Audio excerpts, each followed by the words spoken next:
Cricketer Rishabh Pant की हालत में सुधार, सीएम धामी ने अस्पताल पहुंचकर की मुलाकात, जान बचाने वाले चालक और परिचालक को सरकार करेगी सम्मानित।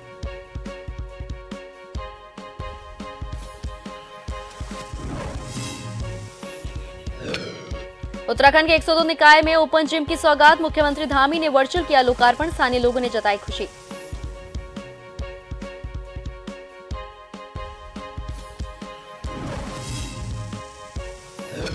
रसोई गैस के दाम बढ़ने पर आमजन में गुस्सा, कांग्रेस ने केंद्र सरकार का किया पुतला दहन, कहा दाम बढ़ाकर केंद्र सरकार दी नई साल की सौगात।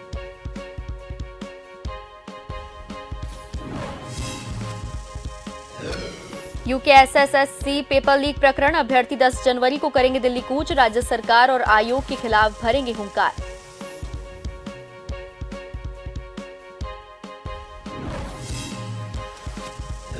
चोटियों पर बर्फबारी से निचले क्षेत्रों में कड़ाके की ठंड, तापमान में गिरावट से पहाड़ से लेकर मैदान तक ठिठुरन ने किया बेहाल, आगामी 2 दिनों के लिए येलो अलर्ट।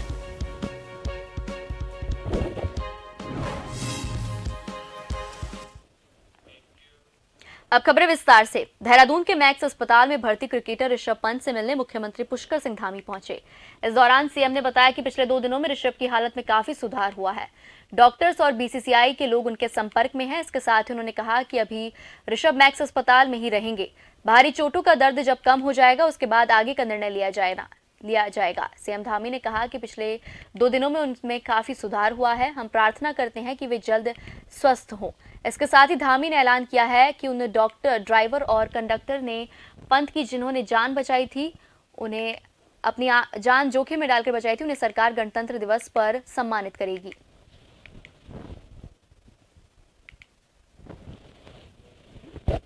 उत्तराखंड को हरित प्रदेश बनाने के संकल्प की आधारशिला नववर्ष के पहले महीने के पहले पखवाड़े में रखी जाएगी। प्रदेश सरकार वर्ष 2027 तक 4000 मेगावाट सौर ऊर्जा उत्पादित करने के लक्ष्य को लेकर आगे बढ़ेगी। मुख्यमंत्री पुष्कर सिंह धामी 14 जनवरी को सूर्य उपासना के पर्व उत्तरायणी पर नई सौर ऊर्जा नीति लॉन्च करेंगे। सौर ऊर्जा उत्पादकों के लिए राहत की बात यह है कि इसकी खरीद अनिवार्य रूप से ऊर्जा निगम करेगा। इस संशोधित नीति को आगामी कैबिनेट में रखा जाएगा। जल विद्युत परियोजनाओं के बूते ऊर्जा प्रदेश बनने की उम्मीदों को पर्यावरणीय बंदिशों के कारण झटका लगने के बाद सरकार और ऊर्जा के व्यापक विस्तार का साहसिक निर्णय लेने जा रही है। पर्यावरण के पूरी तरह से अनुकूल और सौर ऊर्जा के माध्यम से हरित ऊर्जा प्रदेश बनने की राह पर उत्तराखंड तेजी से आगे बढ़ेगा। मुख्यमंत्री पुष्कर सिंह धामी के निर्देश पर विशेष तैयारी के साथ नई ऊर्जा नीति को अलग रूप दिया जा रहा है। उत्तरायणी पर्व के अवसर पर इस नीति को क्रियान्वित किया जाएगा। नए साल के पहले दिन उत्तराखंड के 102 निकाय में ओपन जिम का सूबे के मुख्यमंत्री ने वर्चुअल लोकार्पण किया है। जनपद उत्तरकाशी के लदाड़ी में 2 लाख की लागत से ओपन जिम का गंगोत्री विधायक सुरेश चौहान ने लोकार्पण किया। इस मौके पर गंगोत्री विधायक और नगरपालिका अध्यक्ष ने जिम पर कसरत कर फिट रहने का संदेश दिया। जनपद के 6 निकाय में ओपन जिम की सौगात दी गई है। लदादी वार्ड में ओपन जिम की सौगात मिलने पर स्थानीय लोगों ने खुशी जताई है।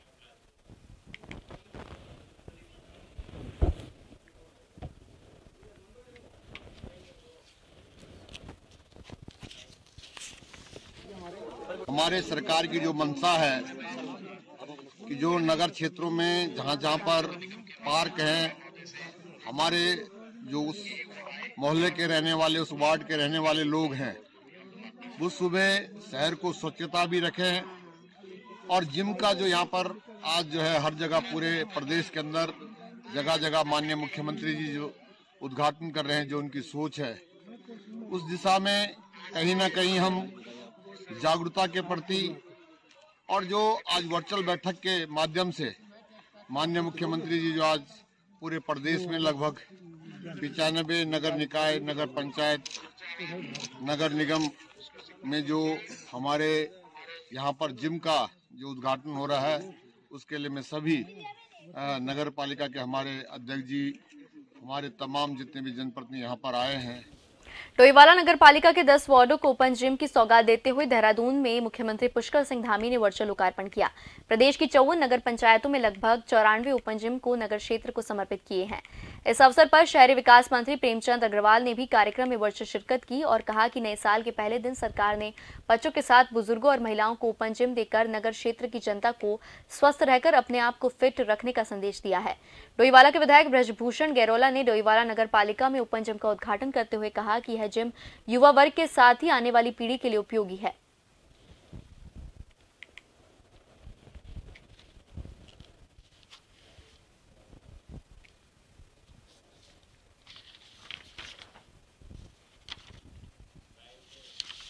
ओपन जिम का आज लोकार्पण किया और मेरी विधानसभा के अंतर्गत डोईवाला नगर पालिका में भी आज 10 का लोकार्पण हुआ है।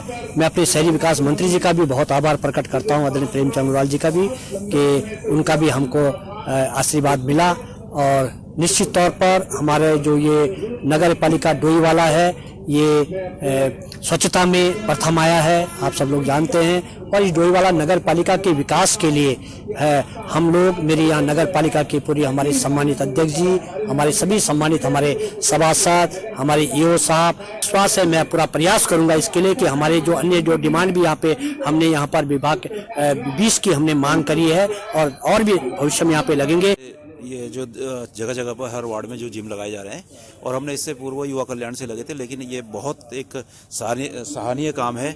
और इससे क्या है कि हमारे जो बच्चे मोबाइल में रहते हैं ज़्यादा, वो अपने स्वास्थ्य का ध्यान रखेंगे। और हमारा एक ही सपना है पूरे क्षेत्र में, हमारा डोईवाला। नववर्ष के पहले ही दिन सरकार ने रसोई गैस के दाम में बढ़ोतरी कर दी है, जिसके खिलाफ कांग्रेस ने केंद्र सरकार का पुतला दहन किया, जिसमें प्रदेश सचिव सहित कई नेता मौजूद थे। वहीं प्रदेश सचिव प्रवीण त्यागी ने कहा कि नववर्ष के पहले ही दिन केंद्र सरकार ने महिलाओं को रसोई गैस का दाम बढ़ाकर एक सौगात दिया है, जिसके खिलाफ कांग्रेस ने केंद्र सरकार का पुतला फूंका।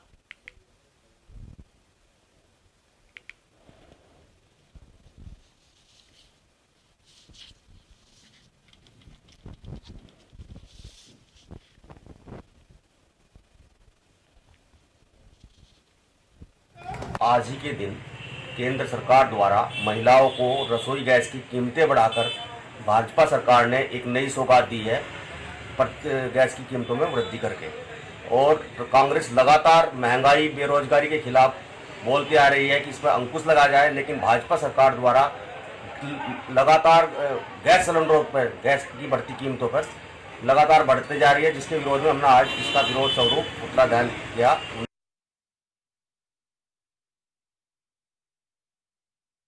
देश भर का बेरोजगार युवा आज सड़कों पर है, अपने हक के लिए जदोजहद कर रहा है।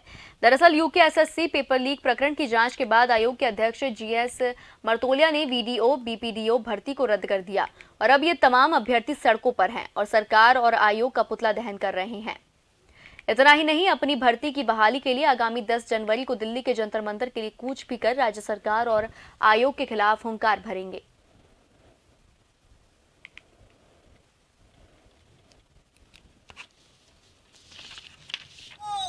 इसमें रिजल्ट आया था अप्रैल में, तब से लेके 8-9 महीने हो गए और 8-9 महीनों में हमने कोई ऐसी जगह नहीं छोड़ी। हमने पत्राचार के माध्यम से या किसी भी माध्यम से हमने धामी जी से भी मिले, हमने अपनी बात को ये रखी कि भाई हम भी एक ऐसा बड़ा वर्ग है जो इसमें ईमानदारी से चयनित है, लेकिन हमारी बात को दरकिनार किया गया और अब तो हमें किसी चीज़ पे विश्वास रहा भी नहीं है। कल हमारा रिजल्ट नेगेटिव आया और हमारी स्थिति बहुत ज़्यादा खराब है। हमने अब ये प्लान किया है कि हमारी बात उत्तराखंड सरकार तो सुन नहीं रही है, हम अब केंद्र में जाएंगे, हम जंतर मंतर पे बैठेंगे और हम जितने भी भाई हैं अपने सारे सर मुंडवाएंगे और जब तक हमें न्याय नहीं मिलता हम आखिरी दम तक अपना प्रयास जारी रखेंगे। वहाँ पर जब आयोग ने ये तानाशाही वाला फैसला सुनाया तो उस दिन हमें लगा कि हमारी मेहनत और न्याय मर गया है, इसलिए मैंने वहाँ पर मेरे दोस्त परवीन असवाल जी ने और हमने दोनों ने वहाँ पे मुंडन करवाया और हमने एक जो है आयोग को चिताया उस दिन की जो है जितने भी मेहनती लोग हैं उनके साथ जो आपने अन्यायपूर्ण फैसला लिया है उसे वापस करो, नहीं तो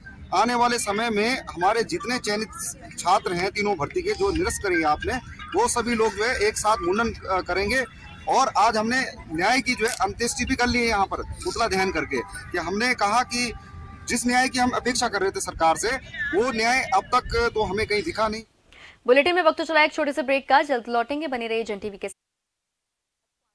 में गड्ढे भरने का काम किया जा रहा है। आज सुबह मौके पर पहुंची फॉरेंसिक टीम ने गड्ढों को लेकर भी घटना की आशंका जताई थी।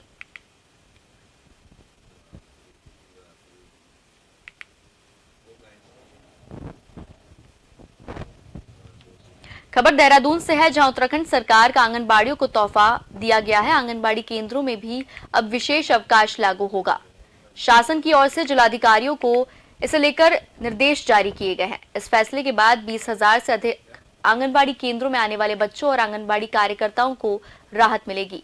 आपदा की स्थिति में जिलाधिकारी अवकाश घोषित करते थे, लेकिन आंगनबाड़ी केंद्रों को इसका लाभ नहीं मिल पाता था।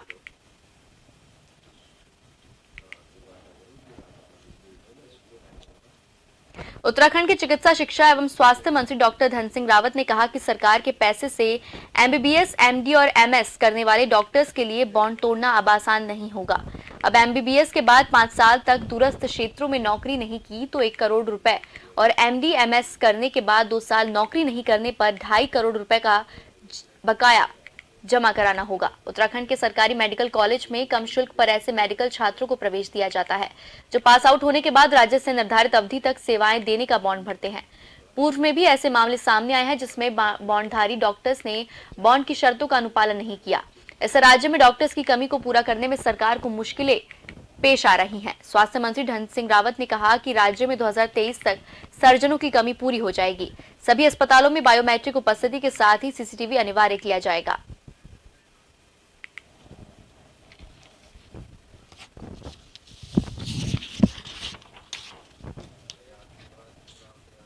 रुड़की में सड़क दुर्घटना में घायल भारतीय टीम के क्रिकेटर खिलाड़ी ऋषभ पंत की देहरादून के मैक्स अस्पताल प्रशासन के अनुसार स्पाइन और ब्रेन की एमआरआई रिपोर्ट सामान्य है। वहीं ऋषभ की प्लास्टिक सर्जरी हो गई है। इसके बाद उनसे मिलने वालों और दुआएं करने का सिलसिला भी जारी है। Delhi and district cricket association के डायरेक्टर श्याम सुंदर शर्मा ने कहा कि सड़क पर गड्ढा होने के कारण ऋषभ पंत की कार हादसे का शिकार हुई थी। उन्होंने ऋषभ पंत, उनकी मां, डॉक्टर से बात की है। उन्होंने कहा कि अभी एयरलिफ्ट करने का कोई प्लान नहीं है और ना ही कोई जरूरत है। हालांकि लिगामेंट के उपचार के लिए उन्हें बाद में शिफ्ट किया जा सकता है। वहीं क्रिकेट एसोसिएशन ऑफ उत्तराखंड के सचिव महिम वर्मा, सदस्य अमित कपूर, देहरादून जिलाधिकारी सोनिका, एसएसपी दिलीप सिंह कुंवर, खानपुर विधायक उमेश कुमार, अभिनेता अनिल कपूर, अनुपम खेर समेत कई प्रशंसक मैक्स अस्पताल पहुंच पंत का हालचाल जाना। आपको बता दें कि भारतीय क्रिकेट टीम के खिलाड़ी ऋषभ पंत की कार शुक्रवार सुबह रुड़की के नारसन सीमा पर मोहम्मदपुर झाल के समीप दुर्घटनाग्रस्त हो गई थी। कार ऋषभ पंत की चला रहे थे और ऋषभ को रुड़की के सक्षम अस्पताल में प्राथमिक उपचार के बाद देहरादून स्थित मैक्स अस्पताल में भर्ती करवाया गया था।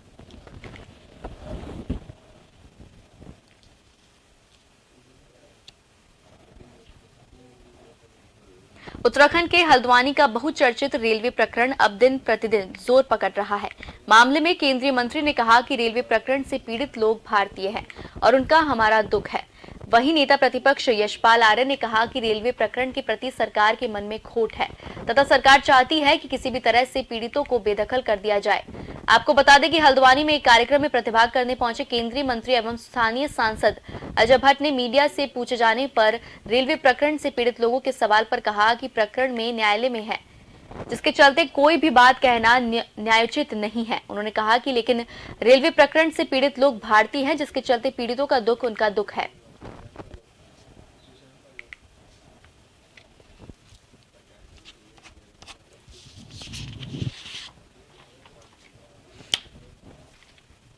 ऋषिकेश से पूर्व कांग्रेसी प्रत्याशी जयेंद्र रमीला द्वारा मंत्री के बेटे पर लगाए जीएसटी चोरी के आरोप के मामले में बोलते हुए शहरी विकास मंत्री प्रेमचंद अग्रवाल ने कहा कि ये बिल्कुल सत्य से परे है। ये महज उनकी हार की हताशा है और जनता की अदालत से वो निराश हो चुके हैं। मंत्री प्रेमचंद अग्रवाल ने जयेंद्र रमूला पर निशाना साधते हुए कहा कि ऐसे लोगों की कोई पसंद नहीं करता और ऐसे लोगों के खिलाफ मैं सख्त से सख्त कार्रवाई करवाऊंगा। उनका यह भी कहना था कि मैंने आज तक सार्वजनिक रूप से, व्यक्तिगत रूप से कभी कोई टिप्पणी नहीं की। आरोपी पहले अपने गिरबान में झांके, फिर दूसरे पर टिप्पणी करे।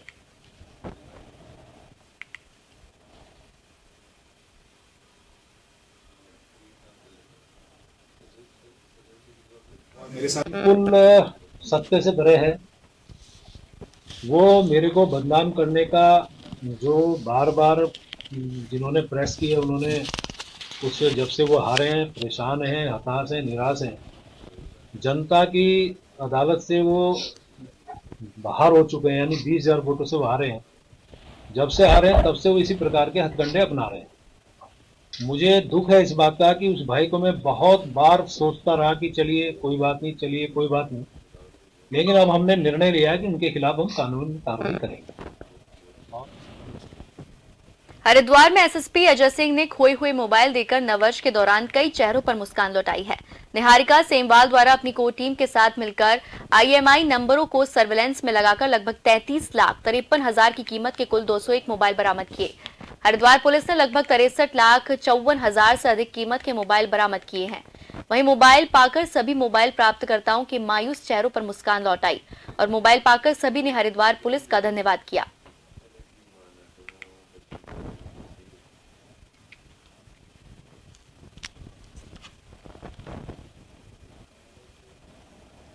जाता है और चूंकि मोबाइल की वैल्यू भी ज्यादा है, साथ ही साथ उसमें बहुत सारा लोगों का डेटा भी होता है जो उनके लिए बहुत महत्वपूर्ण होता है। क्योंकि बहुत सारी शिकायतें की लोग कराते हैं, ऑनलाइन भी दर्ज कराते हैं, थाने चौकी भी कराते हैं। इसलिए यहाँ पर साइबर सेल और SOG जो मिलकर ऐसे लोग के जिनके फोन खो गए हैं उसकी तलाश करती है अपने माध्यम से, और उसके बाद तलाश करने के बाद जब ये फोन को आज सुपुर्द किया गया, जिसमें करीब 201 मोबाइल जो है जो हमारे खो गए थे कि परिस्थितियों में उनको वापस किया। जी, मैं पुलिस की तारीफ करूंगा और 9 वर्ष के अवसर पे जो पुलिस ने सराहनीय कार्य किया है, इसके लिए कप्तान साहब और तमाम जितने इनके सपोर्टिंग अधिकारी हैं, कर्मचारी, उनका सबका मैं धन्यवाद करता हूं। और SO बहादुराबाद जो नितेश शर्मा है उनका भी धन्यवाद, उन्होंने मेरी मदद करी है। और कप्तान साहब के सहयोग से आज जो तोहफा दिया गया है इसके लिए देहरादून पुलिस ने 24 घंटे के भीतर हत्यारे सोहेल को पकड़कर अपना लोहा मनवा लिया है।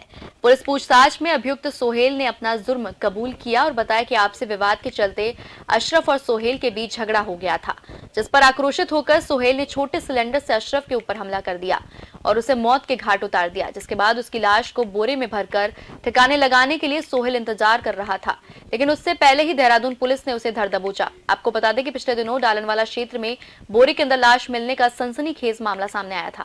मामले को गंभीरता से देखते हुए SP सिटी और CO डालनवाला के नेतृत्व में टीम का गठन कर मामले की पड़ताल करने के लिए निर्देशित किया गया था।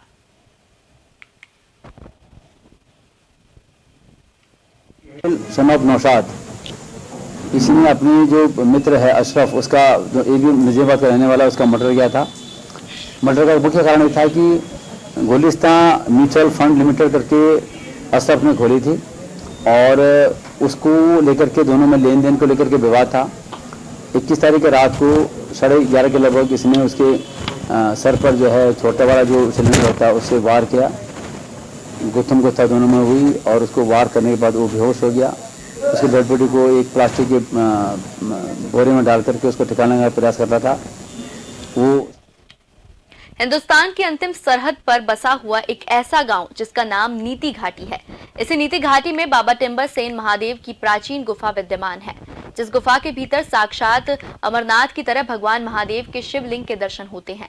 आपको बता दें कि इस गुफा तक जाने के लिए करीबन 1.5 किलोमीटर खड़ी चढ़ाई पार करनी होती है। तस्वीरों में आप साफ देख सकते हैं कि इस गुफा को तीर्थयात्री छोटा अमरनाथ के नाम से भी पुकारते हैं।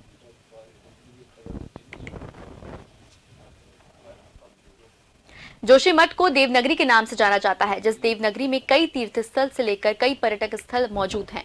बड़ी बात तो यह है कि जोशीमठ को 4 धाम यात्रा का मुख्य पड़ाव भी माना जाता है और यहाँ 12 महीने काफी भीड़भाड़ देखी जा सकती है। आपको बता दें कि जोशीमठ मुख्य बाजार से बद्रीनाथ नेशनल हाईवे गुजरती है और ठीक उसी बद्रीनाथ नेशनल हाईवे पर यानी कि जोशीमठ मुख्य बाजार में विद्युत विभाग की काफी लापरवाही देखने को मिल रही है। आपको बता दें कि जहां पर विद्युत विभाग का एक सप्लाई करने वाला विद्युत खंभा पूरी तरह से खराब हो चुका है, जो खंभा कभी कोई बड़ा रूप ले सकता है और कोई बड़ा हादसा वहां पर देखने को मिल सकता है।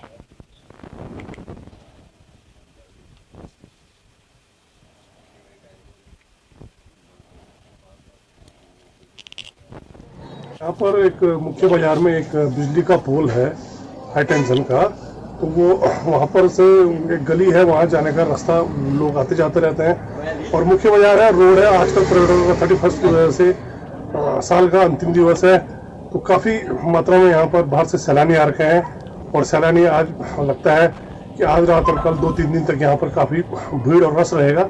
लिहाजा कि ये पुल खतरा बना हुआ है और हमारे विभाग से ये कहना है कि इस पुल नए साल के स्वागत को लेकर हल्द्वानी से नैनीताल तक सब कुछ पूरी तरह से तैयार है। नैनीताल के करीब 90% होटल बुक हैं।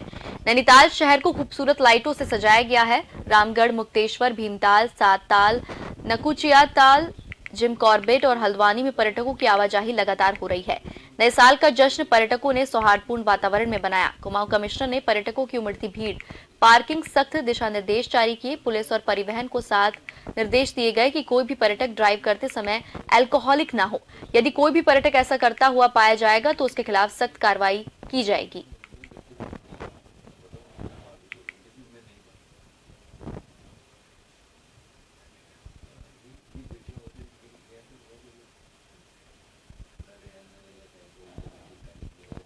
पहला निर्देश तो ये कि सेफ्टी रहे, कोई भी ऐसा ना हो जो कि किसी तरीके से अल्कोहल के इन्फ्लुएंस में गाड़ी चलाए। आरटीओ को भी कहा गया, पुलिस को भी कहा गया है, कोई तरह की एंटी सोशल एक्टिविटी ना हो और लोग यहाँ पे एंजॉय करने आते हैं तो उसका आनंद भी लें। पार्किंग का थोड़ा सा क्राइसिस नैनीताल में होता है, उसको देख लिया जाए। कुल मिला के लोग यहाँ से अच्छी मेमोरीज लेके जाएं। इन्हीं सब खबरों के साथ फिलहाल के लिए जनोत्तराखंड में